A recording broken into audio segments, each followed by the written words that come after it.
جس طرح خود اپنا جنرل فیض علی چشتی صاحب نے کہا کہ وہ وزیر بھی رہے ہیں اور مطلب اس طرح کے اہم عہدے بھی حاصل کرتے ہیں اور سروس میں رہتے ہوئے بھی جو ہے وہ پاک فوج میں کے سے مراد الگ لیتے ہیں، اور جو اگر ان کی کہیں اور تعیناتی کر دی جائے کسی اور ڈپارٹمنٹ میں تو وہاں سے الگ لیتے ہیں۔ دیکھ رہے ہیں ناظرین، ابھی جھینگر خاموش ہو گیا ہے، ابھی تھوڑی دیر بعد یہ پھر چیخے گا۔ تو یہ وہاں سے بھی مراد لیتے ہیں، اور جب یہ ریٹائر ہوتے ہیں تو ان کو زمینیں جاگیریں پتہ نہیں کیا کیا ملتا ہے،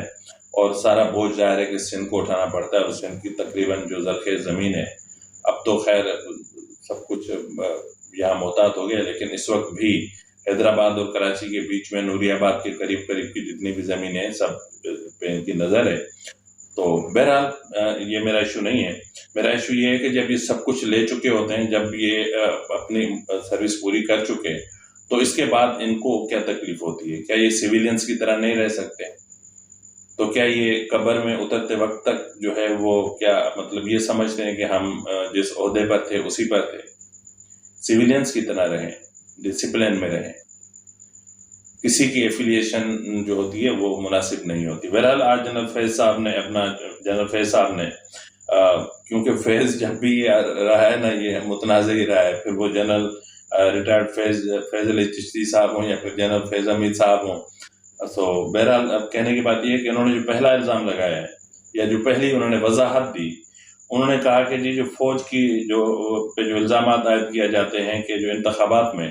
فوج مداخلت کرتی ہے اور ان پر دھاندلی وہ کرواتی ہے اور من پسند لوگوں کو لے آتی ہے، تو یہ الزام سراسر غلط ہے۔ اور انہوں نے اتنی معصومانہ انداز میں اور معصومیت سے کہا کہ جب انتخابات ہو رہے ہوتے ہیں تو ہمارے جوان تو اتنا دور کھڑے ہوتے ہیں، ہمارے جوان تو یہ ہوتے ہیں، ہمارے جوان تو وہاں ہوتے ہیں،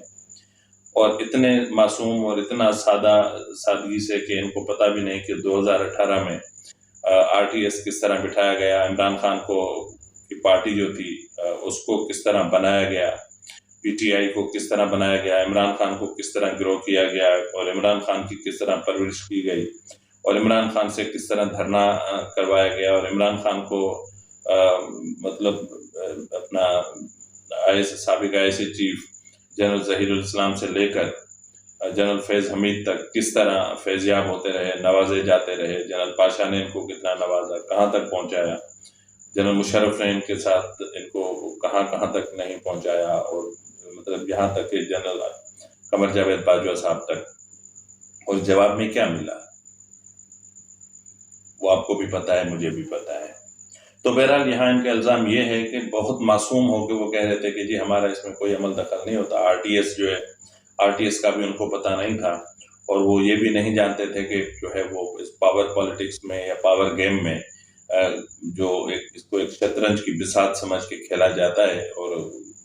جو ہے وہ گھوڑ سوار کو پیادے سے مروایا جاتا ہے، تو یہ اسی طرح کی چیزیں ہوتی رہتی ہیں۔ یہ کون کہتا ہے کہ نہیں ہوتا؟ یہ ہمیشہ سے ہوتا ہے، ایوب خان کے دور سے یہ سلسلہ شروع ہوا، اور ایوب خان نے ظاہری طور پر ایوب خان نے پاکستان پیپلز پارٹی نہیں بنوائی، لیکن پیپلز پارٹی ان کی جو معاملات تھے، جس طرح ان کے چیزیں تھیں، جس طرح اس وقت معاملات تیزی سے بدل رہے تھے، حتیٰ کہ اپنا chief marshal air chief marshal تھے یا چیف آف آرمی اسٹاف تھے ایوب خان صاحب، ان کے اور ذوالفقار علی بھٹو کے درمیان بہت اچھے تعلقات تھے، اور ذوالفقار علی بھٹو نے بہت اچھی وزارت جو خارجہ چلائی، اور بہت اچھے طریقے سے یونائٹڈ نیشن میں سلامتی کونسل میں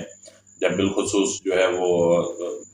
جب پاکستان پہ انڈیا نے جنگ مسلط کی تھی تو اس وقت بہت بڑا کردار ادا کیا، اور 90,000 فوجیوں کو جو ہے وہ ایک شملہ معاہدے کے تحت ان کو واپس لے کر آیا، اور جس زمین پہ انڈیا نے قبضہ کیا وہ تک واپس کروائی، اور بہت کچھ کیا، لیکن وہ بھی مار کھا گیا، اور کیونکہ انہوں نے بھی جو ہے وہ جو سینئرز تھے ان کو بائی پاس کر کے، اور جنرل ضیاء کو جو خوش آمدید طبیعت کا مزاج کا آدمی تھا اس کو چیف آف آرمی اسٹاف لگوایا، اور پھر انجام بھٹو صاحب کو آپ نے خود دیکھا۔ تو ہر انتخابات میں یہ چیزیں ہوتا، تو بہرحال جنرل فیض چشتی صاحب سے میری ریکویسٹ ہے کہ آپ اس طرح کی باتیں نہ کیا کریں۔ آپ پریکٹیکل آدمی ہیں، آپ نے اپنی زندگی گزاری ہے، آپ نے ذوالفقار علی بھٹو کے ساتھ آپ نے وقت گزارا ہے، اور آپ کو پتہ ہے کہ آرمی اسٹیبلشمنٹ جو ہے وہ اب انہوں نے اعلان کیا ہے، اس کے باوجود کہ اس کو ابھی تک ہمارا دل ایکسیپٹ کرنے کے لیے تیار نہیں ہے، لیکن پھر بھی ہم ایک یقین کر کے بیٹھے ہیں کہ آرمی اسٹیبلشمنٹ نے ابھی اعلان کیا ہے کہ ہم سیاست سے الگ ہو رہے ہیں، فوج سیاست سے الگ ہو رہی ہے، اور سینٹ انتخابات کے بعد اسٹیبلشمنٹ ٹوٹل الگ ہو چکی۔ تو بہرحال اس سے پہلے جو کچھ ہوتا رہا وہ آپ کو پتہ ہے، اور آپ کو پتہ ہے کہ جو ہے وہ پی ٹی آئی کس طرح بنی اور پروجیکٹ عمران کیا تھا۔ آپ کو پتہ ہے کہ عمران خان کو کس طرح بنایا گیا، آپ کو پتہ ہے کہ عمران خان کو کون فائنانس کرتا تھا، آپ کو پتہ ہے کہ کہاں کہاں کس کس جماعت سے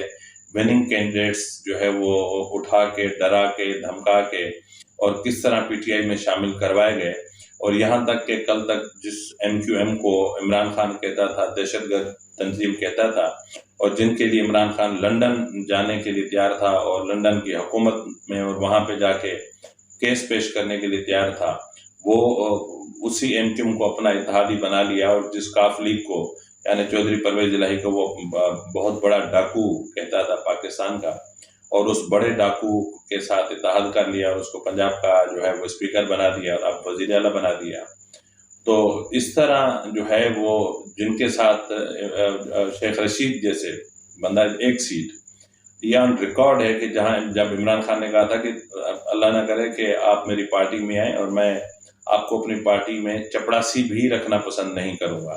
تو بہرحال پھر شیخ رشید کو بھی ریلوے کی منسٹری دی گئی، پھر وزارت داخلہ تک کی منسٹری دی گئی، تو اس سے بڑھ کر اور کیا ہو سکتا ہے۔ یہ سیاسی جو کمپرومائز ہوتے ہیں، یہ جو مصلحت پسندی کا شکار ہو جاتے ہیں، یہ کمپرومائز کا شکار ہو جاتے ہیں، تو اس کے بعد پھر سیاست جو ہے نا وہ بہت مشکل کام ہو جاتا ہے۔ اور دوسرا انہوں نے کہا کہ اگر کسی کے پاس کوئی ثبوت ہیں تو سامنے لائیں، تو جنرل فیض علی چشتی صاحب آپ اتنے سینئر ہیں، اور یہ بات کرتے ہوئے آپ کو بھی کم سے کم تھوڑا سا سوچنا چاہیے کہ جو فیصلے زبانی اور بند کمروں میں ہوتے ہوں، اور جو ہدایات اور احکامات بند کمروں میں جاری کیے جاتے ہوں، اور جب جو ہے وہ جدید ٹیکنالوجی کا دور ہی نہ ہو، جب ہر کسی کی جیب میں کیمرہ نہ ہو اور ہر کوئی جو ہے وہ ٹیکنالوجی سے جو ہے وہ ان کو پتہ ہی نہ ہو، تو اس دور میں تو سب کچھ ہو سکتا ہے نا۔ آج آپ دیکھیں کہیں 2 ووٹ بھی ڈلتے ہیں تو اس کی ویڈیو بن جاتی ہے، فوراً وائرل ہو جاتی ہے، سوشل میڈیا کا دور ہے۔ تو جو فیصلے بند کمروں میں ہوتے ہیں اور جو احکامات وربلی جاری کیے جاتے ہیں، تو ان کا کیا کوئی ثبوت چھوڑے گا؟ کبھی کسی قاتل نے بھی کوشش کی ہے کہ وہ ثبوت چھوڑ کے جائے؟ کیا عمران خان پر جو مبینہ حملہ ہوا ہے، اس میں اگر ہم دیکھیں تو کیا کوئی ثبوت ملا ہے کسی کو؟ کسی کو کوئی ثبوت نہیں ملا ہے اور کچھ نہیں ملا ہے۔ تو بہرحال ناظرین جو ہے وہ اپنا جنرل فیض صاحب نے کہا کہ عمران خان پر جو حملہ تھا، اب اس میں دیکھنا یہ تھا کہ جو حملہ کرنے والا تھا اس کا ارادہ کیا تھا، یعنی اس کا ارادہ ان کو قتل کرنے کا تھا یا ان کو صرف زخمی کرنے کا تھا، اور جو بھی تھا تو وہ نتیجہ ظاہر ہے کہ اسی کے مطابق آیا ہے، یعنی جو اس کا انٹینشن تھا اور جو وہ ارادہ لے کر آیا تھا اس نے وہی کیا۔ اگر اس نے مارنا ہوتا، قتل کرنا ہوتا تو اس نے وہ کیا، اور ایک پسٹل اور آٹومیٹک پسٹل سے کتنے فائر اتنی جلدی ہوتے ہیں، تو اس میں کسی کا نشانہ لینا، نشانہ لے کر مارنا، یہ سب کچھ امپاسبل ہوتا ہے۔ تو بہرحال اور پھر ٹانگوں پہ زخم آنا، اور اس کا مطلب سیدھا سیدھا یہ تھا کہ ان کو ڈرا دیا گیا، دھمکا دیا گیا، یا اس کو فیس سیونگ دی گئی، یا پھر اس نے خود فیس سیونگ لی۔ تو ناظرین انہوں نے کہا کہ اس میں یہ بھی دیکھا جانا چاہیے کہ اس میں سب سے زیادہ بینیفیشری کون ہے اور اس کا پولیٹیکلی فائدہ کس کو ہوا۔ تو بہرحال اگر عمران خان اس واقعے کو تھوڑا سا مینیج کر لیتے تو مطلب یہ اس واقعے سے اچھا خاصا فائدہ اٹھا سکتے تھے، لیکن یہ ان کی بدقسمتی ہے کہ ان کے جو ایڈوائزرز ہیں وہ بھی نکمے ہیں کہ خراش پہ بھی جو ہے وہ پوری 10 مرغیوں کا خون اپنے اوپر گرا کے اور میدان پہ آ جاتے ہیں کہ جیسے ان کے شہرگی کٹ چکی ہو۔ تو بہرحال آپ کے زخم اصلی ہیں، نقلی ہیں، جو بھی ہیں، ہمیں ان سے کوئی سروکار نہیں ہے، پر آپ کو زخم لگے ہیں، مبینہ زخم ہیں، اور زخم ہوتے ہیں، اور زخم بہت درد دیتے ہیں، بہت تکلیف دیتے ہیں، اور یہ زخم جسم سے تو مٹ جاتے ہیں، ختم ہو جاتے ہیں، لیکن ذہن سے نہیں مٹتے، سوچوں سے نہیں مٹتے، خیالوں سے نہیں مٹتے، دل سے نہیں مٹتے، روح سے نہیں مٹتے، یہ درد رہتا ہے۔ تو بہرحال جو ہے وہ انہوں نے کہا، اپنا جنرل فیض صاحب نے کہا کہ ابھی تحقیقات ہو لینے دیں، جب تحقیقات ہو جائے گی تو اس میں جو ہے وہ جو حملہ آور ہے اس کی نیت کا بھی پتہ چل جائے گا، اس کے ارادے کا بھی پتہ چل جائے گا، تو اس کے بعد دودھ کا دودھ اور پانی کا پانی ہو جائے گا۔ تو بہرحال ناظرین، جنرل فیض صاحب نے ویسے تو بہت بڑی باتیں کی اور پتہ نہیں کہاں تک باتیں کی کہ چیف آف آرمی اسٹاف کی تعیناتی 1-2-2.5 دن کا مسئلہ ہوتا ہے اور اس کو اتنا لنگران کیوں کیا جا رہا ہے، اور یہ 25 تاریخ سے جو ہے یہ پروسیس شروع 15 تاریخ سے یہ پروسیس شروع ہو جانا چاہیے تھا اور 25 تاریخ تک اس کو نوٹیفائی کر دیا جانا چاہیے تھا اور یہ ہونا چاہیے تھا، وہ ہونا چاہیے تھا۔ اب یہاں پہ کچھ چیزیں جنم لے رہی ہیں کہ جس انداز میں جو ہے وہ جنرل فیض نے پریس کانفرنس کی اور جس انداز میں انہوں نے چیف آف آرمی اسٹاف کو یا آرمی اسٹیبلشمنٹ کو دباؤ میں لانے کی کوشش کی کہ اس کا فوری طور پر نوٹیفائی اس کو کیا جائے، تو جلدی نوٹیفیکیشن کروانے کی ان کو کیا ضرورت ہے؟ آخر کوئی تو وجہ ہوگی نا کہ جلدی نوٹیفائی کیا جائے، کیونکہ اس سے پہلے ہم ڈسکس کر چکے ہیں کہ جو ہے وہ جنرل عاصم منیر جو ہیں، لیفٹیننٹ جنرل عاصم منیر، ان کی ریٹائرمنٹ کا معاملہ ہے۔ اگر ان کو chief of army staff seniority کی لسٹ کے مطابق بنائے جانا ہے تو پھر ان کو اگر vice chief of army staff بنایا جاتا ہے تو پھر اس کو اگر پروموٹ کر کے چیف آف آرمی اسٹاف بنا دیا جاتا ہے تو اس کو 3 سال کا ایکسٹینشن ویسے بھی مل جانا ہے، اور اس وقت سب کی کوشش یہی ہے کہ یہ پروسیجر نہ ہو اور جلدی نوٹیفیکیشن نہ ہو، تاکہ جو ہے وہ جنرل عاصم منیر صاحب جو ہیں وہ ان کو ایکسٹینشن نہ مل سکے اور ان کا جو معاملہ ہے وہ لٹکا رہے اور وہ چیف آف آرمی اسٹاف نہ ہو سکے، کیونکہ آپ کو پتہ ہے کہ یہ خواہش عمران خان کی ہے اور عمران خان نے اپنی اس خواہش کی تکمیل کے لیے لندن تک سفیر بھیجے، پھر کچھ جرنلز نے اپنے خاندان کے لوگ بھیجے، پھر کچھ لوگوں نے جو ہے وہ سعودی جو ولی عہد ہیں اپنا شہزادہ سلمان، ان تک اپروچ کیا، انہوں نے نواز شریف کو اپروچ کیا اور اتنے سارے معاملات ہوتے رہے، 3-4 دن تک وہاں پر معاملہ لٹکا رہا۔ اس کے بعد شہباز شریف صاحب جیسے ہی واپس آئے، پھر یہاں پہ جب دیکھا کہ ماحول سارا ادھم مچی ہوئی ہے تو انہوں نے پھر اس پریشر کو روکنے کے لیے انہوں نے خود کو کرنٹائن کر لیا اور اپنا کرونا پازیٹیو کروا لیا۔ اب اس کرونا پازیٹیو کرنے کا مطلب یہ ہے کہ کوئی بھی کراؤڈ، کوئی بھی رش، کسی بھی قسم کی کوئی بھی چیز تب تک میرے سامنے نہ آئے۔ اب کرنٹائن آج کیا ہے تو تقریباً 15 دن کا کرنٹائن ہوتا ہے، تو آپ سوچ لیں کہ آج ان کا جو ہے وہ کرونا پازیٹیو آیا ہے اور 29 تاریخ تک جو ہے وہ ہو جائے گا، یقیناً نیگیٹو آ جائے گا تو پھر جو بھی فیصلہ ہونا ہوگا وہ ہو جائے گا۔ اب ظاہر ہے کہ جب وہ اپنا اس کو کرونا ان کا پازیٹیو آیا ہے تو وہ کسی کاغذ کو چھو بھی نہیں سکتے، ان کے ساتھ کوئی بیٹھ بھی نہیں سکتا، ان کے قریب بھی کوئی نہیں جا سکتا۔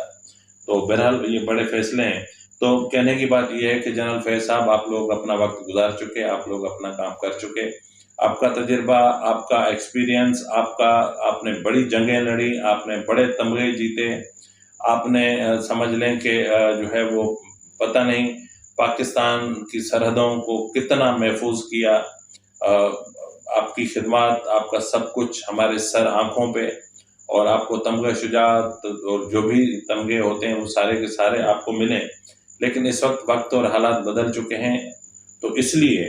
اب تھوڑا سا ایک سروس مین سوسائٹی جو ہے اس کو متنازع نہیں بننا چاہیے، ایک سروس مین سوسائٹی کو تھوڑا سا فاصلے پہ رہنا چاہیے، اور اگر جو ہے وہ یہاں پر جو ہے وہ اپنا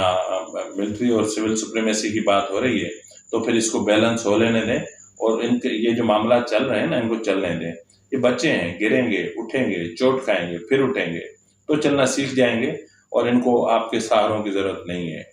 تو اس کے ساتھ ہی ناظرین، اپنے میزبان نواز بھٹو کو اجازت دیجیے۔ اللہ حافظ۔